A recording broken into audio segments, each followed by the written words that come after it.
आजकल देश में एक नाम बहुत चर्चा में है और वो नाम है औरंगजेब।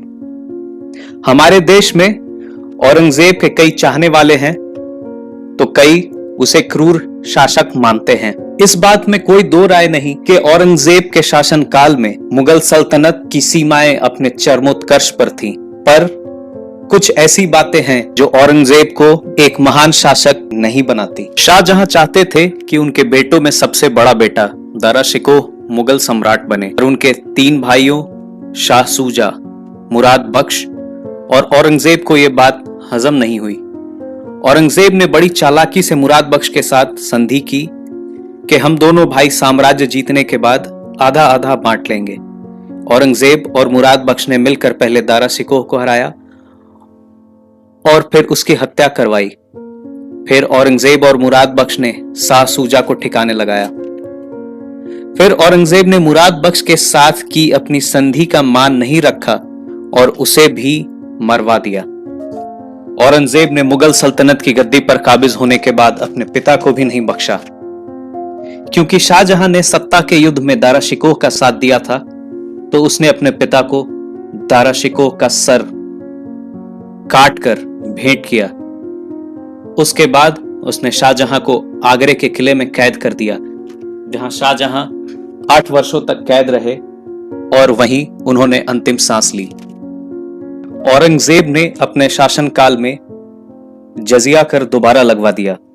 जजिया एक ऐसा कर था जो सिर्फ गैर मुसलमानों को देना पड़ता था, सिर्फ इस बात के लिए कि वो मुसलमान नहीं है। अकबर ने अपने शासनकाल में यह कर समाप्त कर दिया था, पर औरंगजेब ने इसे दोबारा लागू करवाया। औरंगजेब हिंदू व्यापारियों से मुसलमान व्यापारियों के अपेक्षा दुगना कर वसूला करता था। औरंगजेब के शासनकाल से पहले हिंदू और मुसलमान व्यापारियों को एक समान कर देना होता था, पर औरंगजेब के शासनकाल में यह कर हिंदुओं के लिए 2.5% से बढ़ाकर 5% कर दिया गया, जबकि मुसलमानों के लिए यह 2.5% ही रहने दिया गया। सिखों के 9वें गुरु तेग बहादुर के पास कश्मीरी पंडितों का एक जत्था आया और मदद की गुहार लगाई। उन पंडितों को जबरन धर्म परिवर्तन के लिए मजबूर किया जा रहा था। गुरु तेग बहादुर ने उन्हें संरक्षण दिया तो दिल्ली दरबार को यह बात रास नहीं आई। गुरु तेग बहादुर को उनके साथियों समेत गिरफ्तार कर दिल्ली पेश किया गया। उनके सामने 2 रास्ते रखे गए, धर्म परिवर्तन या मृत्यु।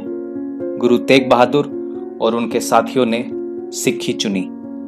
गुरु तेग बहादुर के साथी भाई मती दास को टुकड़ों में काट दिया गया। भाई दयाल दास को उबलते हुए पानी के बर्तन में फेंक दिया गया तो भाई सती दास को जिंदा जला दिया गया। इसके बाद चांदनी चौक पे गुरु तेग बहादुर का सर कलम कर दिया गया। जब शिवाजी महाराज आगरा पहुंचे तो औरंगजेब ने एक मामूली सिपाही को उनका स्वागत करने भेज दिया।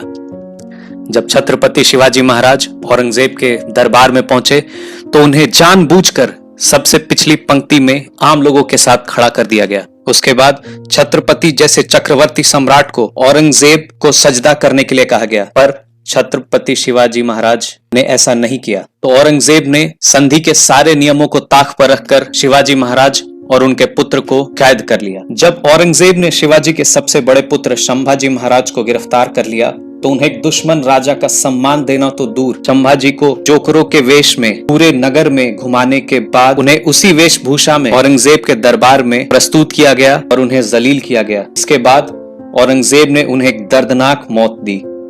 संभाजी की जीभ काट कर रात भर तड़पने के लिए छोड़ दिया। सुबह उनकी आंख फोड़कर उन्हें अंधा कर दिया गया। उन्हें इस्लाम कबूल करने की शर्त रखी गई, पर संभाजी ने यातनाएं सहना बेहतर समझा।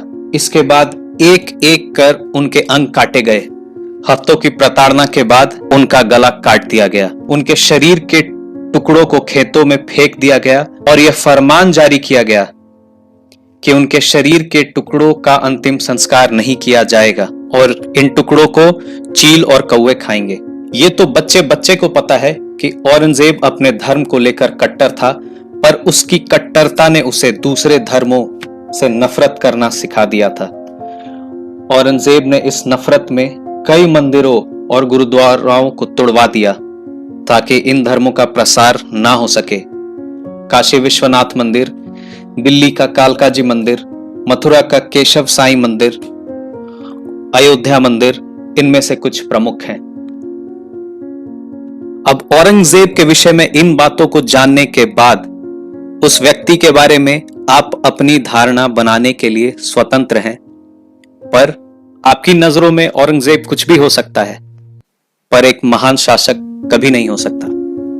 On this note, the story teller signing off.